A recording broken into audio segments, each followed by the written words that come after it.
Last week I started talking about lesser deaths, and I put it in the context of prayer. My series this time, winter series, is on prayer, and I talked about praying through at times of lesser death. And the scripture I'm using is Hebrews 4:16. And the writer is saying, because of everything that Jesus has done, let us then approach the throne of grace with confidence.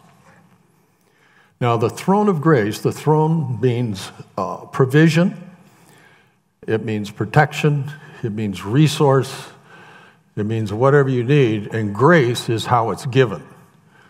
Grace means it's given freely. And when he says you can come with confidence, it means because of what Jesus has done, you will be welcomed. You will not be turned away. You will not be dismissed. You will not be belittled. You will be welcomed. So that we may receive mercy.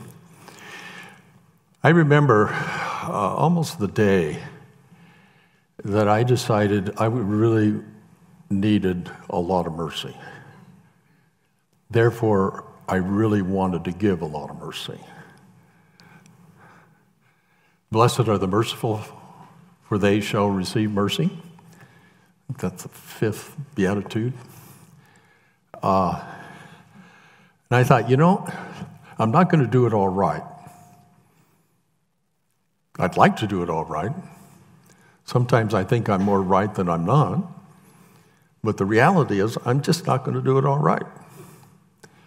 So I'm going to need mercy. And I'm not going to pretend that I don't. From everybody in my life as well as from God. Oh God, oh God, oh God. So to have the confidence that the one who knows me best and knows all the junk will extend to me mercy is huge. Now, if he'll extend to you mercy, shouldn't you extend mercy to others? I mean, that's the law of the Bible. That's the law of love. Basically, he forgives you, you forgive everybody. He extends mercy to you, you extend mercy to everybody. Right? Does that keep it simple? It keeps an uncluttered heart and head because we're not keeping track. Everybody gets mercy. Oh boy. And find grace to help us in our time of need. Our heightened sense of need when we are living through lesser death. So right now, as a church, we are experiencing a lesser death with Ray and Sharon's retirement. The natural separation, which death means, when this happens, it's a real thing. It goes on and on and on in our life, little ways and big ways. This is a very significant one. So it's very impactful for us as a people. And the objective I presented to you would be to have good death. That whenever we come up against death, either the final death or lesser death, that our objective would be a good death. And I was talking with somebody not too long ago, and I brought that up again, the objective of a good death. And they said, I've heard that, I've heard you say that, but I've never heard it like I'm hearing it right now. Is that really possible? I said, well, it has been in my experience that when I pray for and ask God for, God will honor that. And so as much as it is in my power, Ray and Sharon's leaving, blessing them, loving them, giving them everything that they need as they go forward, and then in my own heart, asking God for a good death. A good separation, blessing, and a good way of parting when these kind of things happen. The downside is when we go through these, we're often filled up with pain, fear, and anger. Every human on the planet has these three all at work in their heart at any given time. Frankly, we're all in pain. We all have pain. Some kind of pain. Most of us could identify, bam, bam, bam, the source of emotional, spiritual, and physical pain in our lives. Pain is a real thing. We all have fear. I was talking with someone before the service, and I said, "How you doing?" And they said to me, "Oh, man, I am so full of anxiety." Now, what's anxiety? It's fear. And I said, "Yeah, I think a lot of that runs in families." And we talked, she says, "It sure does in my family." I said, "I've noticed that in families. But it doesn't have to be just in the family tree. It can be in any of us because we're all subject to fear. We're all subject to anxiousness and anxiety. And we're all subject to anger, aren't we? Aren't we, Brian? What was that you were talking about during the greeting time? Yeah. Anyway, we're all subject to anger. And anger can slip up on you, man. And so if in your heart at the time of a lesser death you're being filled up with pain, fear, and anger, you are dangerous. You recognize that? You're dangerous. And you got to be careful. You just don't want to damage yourself or damage other people during that time. And there's a lot of damage that goes on during that time. So one of the things that we do is in pain, fear, and anger, we look for comfort. And so, of course, we used to find comfort drinking. So we go get the bottle out and we get drunk. That really solves things. I commend that to you. That's an excellent way to avoid any pain. Not, or drugs. Not, or 100 other things that we've used to try and deaden the pain. And we all know they don't do it. It doesn't work, does it? The pain stays. In fact, the next time you visit it is probably even more than the last time. So avoidance doesn't work. We're going to have to deal with the reality. We're going to have to deal with the death. We're going to have to deal with the pain. So how do we do that? Now, I'm going to go out of order here, Kim. 6 and 7 I'm going to do after 8 and 9. I want to do 8 and 9 right now. So last week we talked about 1 Peter 5, 6 through 7. And this particular church was under great adversity. And so Peter, writing, says, "Humble yourselves, therefore, under God's mighty hand, that he may lift you up in due time." So what he's saying, when you're in adversity and you're humiliated by what's happening, when you're filled with pain, fear, and anger, frankly, you're humiliated. And we don't like to be humiliated. He said, "Humble yourself under God's mighty hand of provision and protection, that he may lift you up in due time. Cast all your anxiety on him because he cares for you." One of the hardest things I know to do during these lesser deaths is to stop, accept it, and give it to God. Because I don't like it.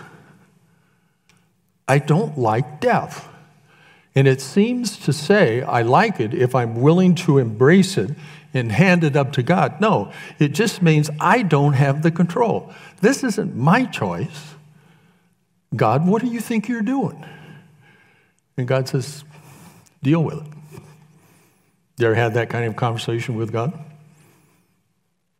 The lesser deaths are happening. how are you going to respond? When these things come into your life, what are you going to do? And my understanding is you accept it. You don't fight it. You accept it. This is a reality. You get your arms around it, and you embrace it. And then you hand it up to God. It says, cast all your anxiety on him. Because around these lesser deaths, there's a lot of anxiety. There's a lot of fear. There's a lot of anxiousness. There's a lot of stuff. And so if we go back to Proverbs 3, 5, and 6, and trust to the Lord everything that's in your heart, in all your ways acknowledge him, and lean not to your understanding, in all your ways acknowledge him, and he will direct your paths. This is like that. This is one of those critical times that we make God space. This is one of those critical times that we bring God into this. And one of the ways to do it is accept the reality of it and pass it up to him.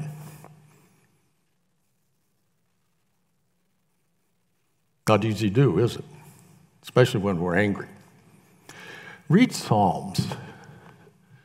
Read Psalms, because the folks that wrote Psalms, David and the other psalmists, lived real lives, lots of pain, and they got really angry with God. And you read it in there. And, they're complaining to God. I think that's the best place to go with your complaints. Right?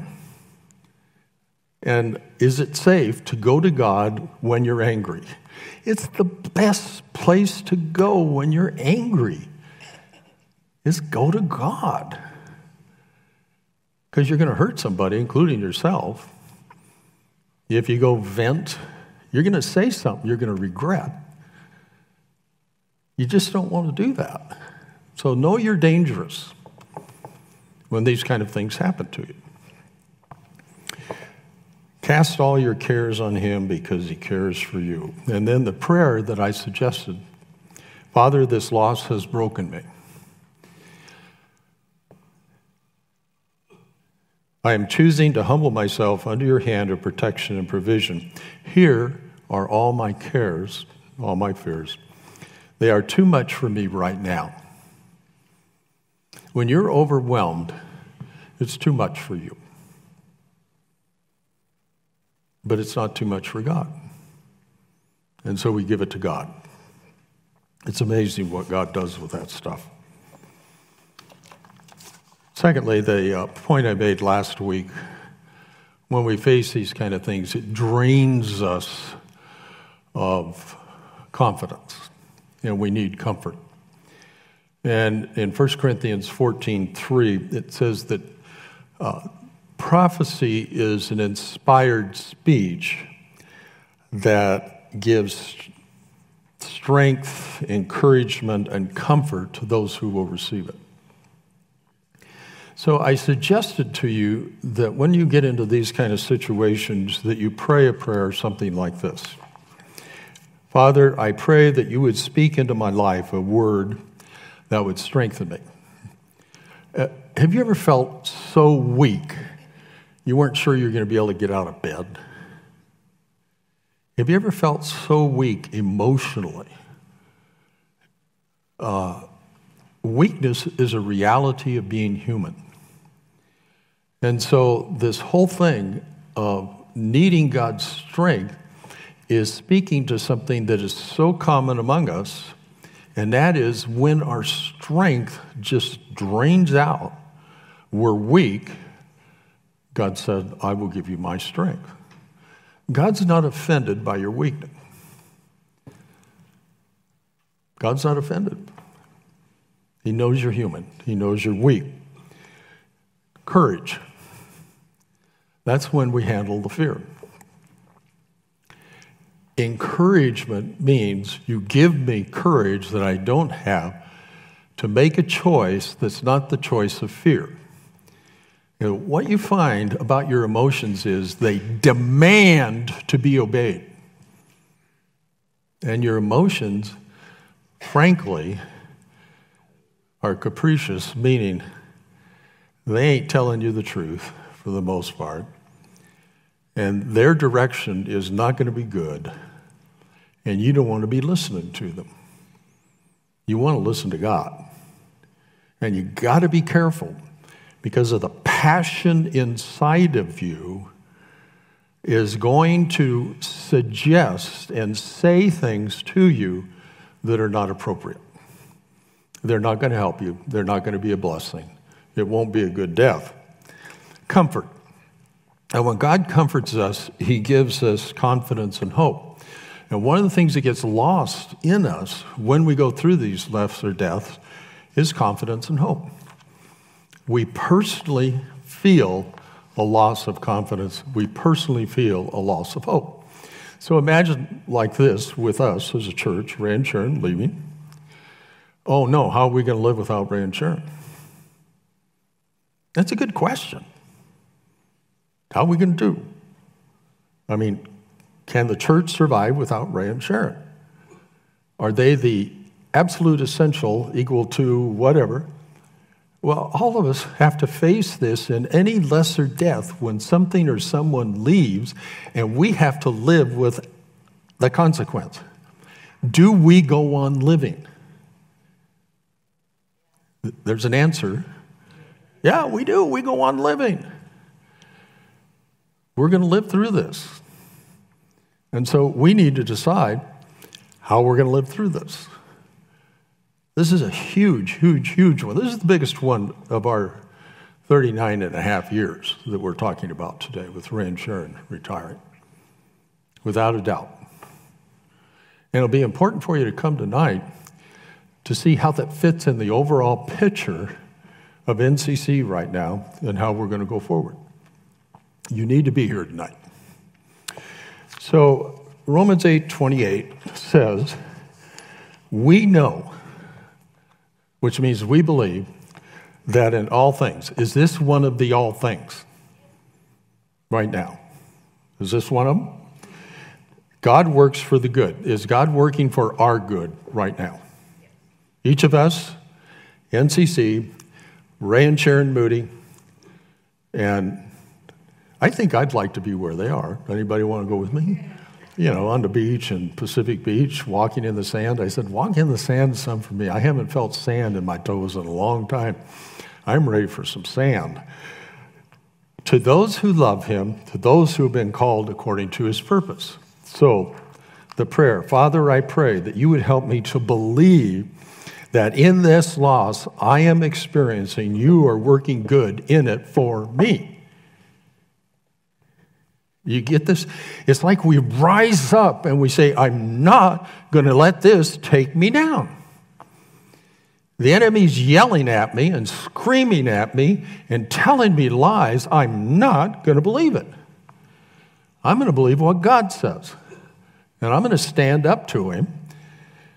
Ephesians 6:10 on, and the armor of God is basically our response to all of this inundation of lies that the enemy heaps on us when we're vulnerable. And when you're going through a lesser death, you're vulnerable. That's just part of the reality. So,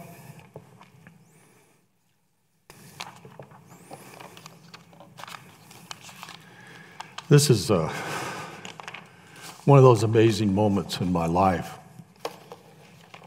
I was walking across the lobby in Totem Lake, which was not a very big lobby. It was pretty small. We had a lot of people. We had upwards of 1,000 people in those days. And everybody was in the auditorium or in the children's ministry or what have you. I had stepped out for a minute or two before the service, before I got to my part of the service. And as I walked across the lobby, a woman was coming down from the children's ministry, one of our church family for a lot of years. And as she came by me, she says, oh man, I'm really glad I get to talk to you alone. And I said, okay, because you will understand. Okay.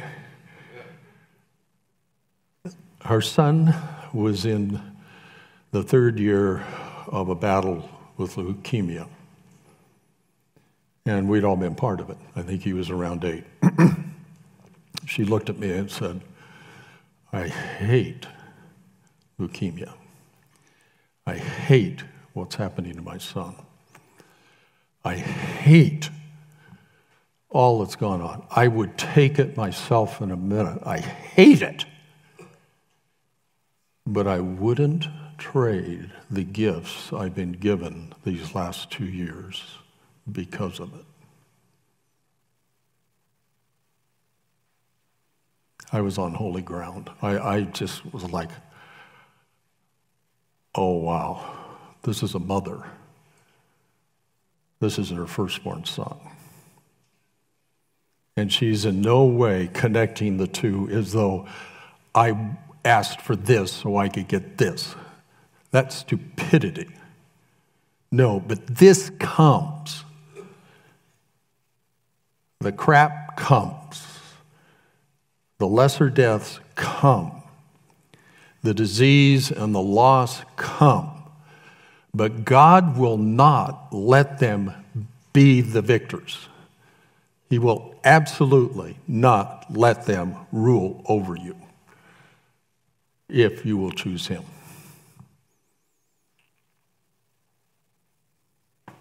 That's our faith. Romans 5:17. How much more will those who receive the abundant provision of grace and the gift of righteousness, now listen to this, reign in life with the one man, Jesus Christ. Isn't that great? Okay. So, gee, I didn't add that in my notes. Okay. James chapter 1, verse 3. Wisdom. So it's going to take me about another 7 minutes to finish up, so take a deep breath. I can tell all of you are riveted this morning, so that's really good, except the ones that are asleep. So the thing I've found is when I get in these times, I don't know how to think and I don't know what to do. And at my 2 o'clock meetings with God, that's 2 o'clock in the morning, when, for whatever reason, I get a wake-up call. And I go in the living room and I sit down and I say goodnight to Sue. She's just leaving and going to bed. So we have this shift that goes on about that time. Sometimes I have to wake her up. She's gone to sleep with her phone. And she's... No. I'm going to take a picture of that, what did you say? It's really cute. And I could hear her coming down the hall. I said, oh, man, she's asleep. Okay. But, I kind of help her to get to bed so she can sleep in bed. But then I can have the couch and I can talk to God because I like to pray out loud. And I like to talk to him. And a lot of times I don't know how to think and I don't know what to do. I'm up against it. How am I supposed to think about this? Ray and Sharon are retiring. Expletive, expletive, expletive. And I know it's you, but expletive, expletive, expletive, can't you get your act together? Meaning God. Why did this have to happen? Especially right now, expletive, expletive. You just, you pull out your Navy language. It's like, what? And God says, deal with it. Which means you're going to have to accept the reality of it. Okay, yeah, I get that. But I'm still perplexed. I don't know how to think. He said, well, the first thought is, trust me. Trust me. This is me. Trust me. This is me. Second thought, I will give you wisdom if you'll ask for it. I'll tell you how to think and what to do about it. That's what wisdom is. And James chapter 1, verse 3 says, if anyone lacks wisdom, they should ask of God, who will give it to them freely. Read Proverbs. I grew up in a church where the Bible was very important, and one part of the Bible was Proverbs. And I was encouraged as a young man to read frequently Proverbs and to seek wisdom. My youngest son's here today. Stand up, would you, Mark? I want you to see what I looked like 30 years ago. This is Mark. Sorry, Mark. You were never that tall. You don't think I was that tall? You know what happens when you get older? You shrink, you kind of... No, I was never that tall. Yeah. We were having lunch not too long ago and talking about life and stuff. And he said to me, Dad, I am really thankful that I grew up with a wise father. My friends didn't. And I'm really grateful. I'm going, which father was that? Was it the one before me or what? I mean, who was that?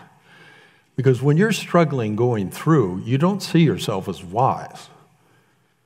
All you see yourself is stupid, trying to do the best you can. And every once in a while, you get lucky. And something goes right, and you go, wow, something went right, must be God. And then all the times it doesn't go right, whose is it? And so I heard this guy say once, he said, you need to get wisdom. The way you get wisdom is through experience. The way you get through wisdom through experience is to fail a lot. Because you'll never learn wisdom by what you do right. You learn it from failure. And I told my son, I'm the wisest guy on the earth. I have failed so much, and I'm still failing so much. I must be really wise. That's a joke. Come on, laugh along with me.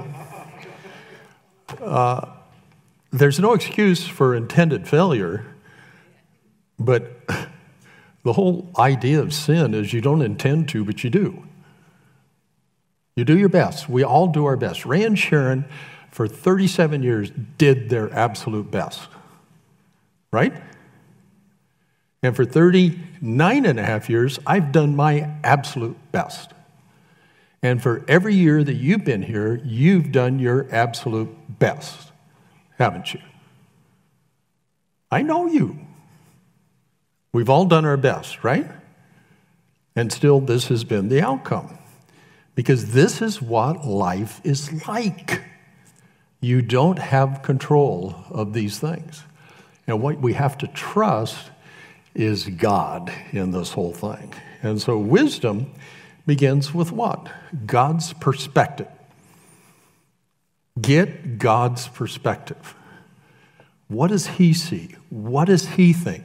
What's his plan? Is his plan all done now? Or does he have a plan for tomorrow, for next year, and for the 10 years down the road? Of course he has that plan. This is one of the pieces of that plan. And part of that plan for Ray and Sharon was for them to retire at this time, and now they are prepared for their next life. And we wish them well in finding that next life. Right? And do we know God's going to give it to them? We do. And so can you come to peace with that? Once you get wisdom, there's a sense of, oh, I don't have to be God. I don't have to know everything. I don't have to make everything right. I don't have to da-da-da-da-da-da. You don't. You don't. This is a God thing. So,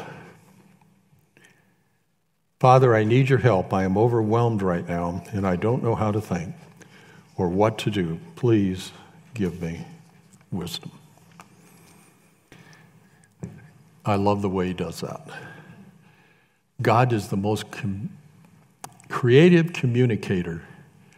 And when you pray of the different ways he can get to you the answer to your prayers. It's just amazing. Once you pray and you put in motion these things, pretty soon you start lining up, especially if you have a prayer journal. You start going, oh, I prayed for that. And look, I was reading in this magazine, and I read this line, and it jumped off, and it wasn't the Bible, and it just jumped off, and God said, see, that's the answer for you right there. But it was in People magazine. Can God speak to me in People magazine? Don't buy People. No, I didn't say that. I happened to be reading it when I was getting ready for my procedure this week. What an interesting magazine. I think they should have entitled, It's All About Me.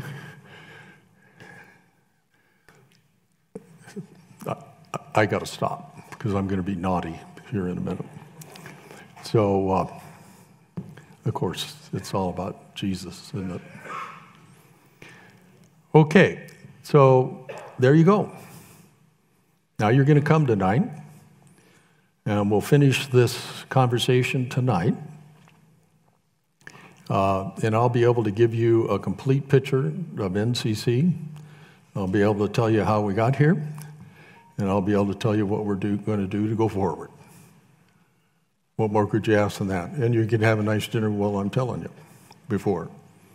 So, I mean, you got to love that. Would you stand, please?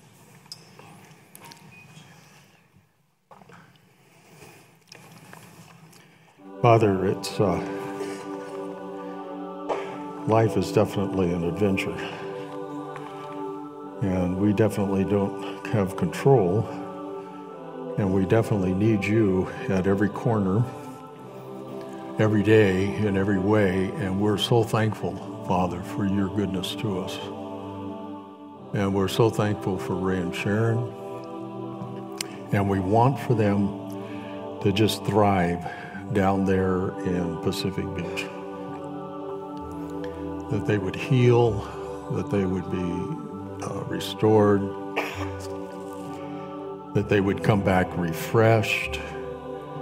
Father, counsel them, love on them, bless them in every way down there. And Father, for us this evening, may we have wisdom tonight. May we see what you see. May we understand what you understand. Thank you, Father, in Jesus' name. Amen.